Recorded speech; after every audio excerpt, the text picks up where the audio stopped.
CNN, Harvey made a second landfall near the Louisiana-Texas border on Wednesday, drenching the region with rain that could lead to catastrophic and life-threatening flooding. The rainfall that caused a deluge in Texas has ended for the most part in Houston and is moving east, threatening to dump an additional 3 to 6 inches from southwestern Louisiana into western Kentucky, the National Hurricane Center said.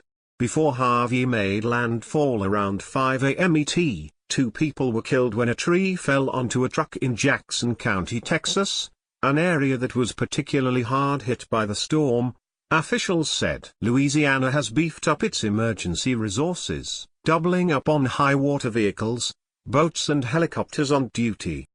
Harvey is expected to bring winds of 30 to 40 miles per hour and a 2 to 4 foot storm surge along the Louisiana-Texas border.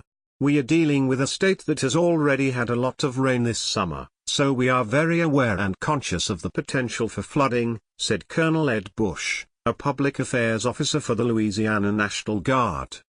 Houston Mayor Sylvester Turner issued a midnight to 5 a.m. curfew until further notice. He tweeted the move is meant to prevent property crimes at evacuated homes. 5 days have passed since Harvey made landfall in Texas and an uncounted number of people are still trapped waiting for aid. From her home in a northeast Houston suburb, Annika Allen has seen many of her neighbors being airlifted as she slowly runs out of food. While her home is not completely flooded, she's not sure if there's a way out of her neighborhood. The water is receding here, but we are not sure if it's going to come back, Allen said.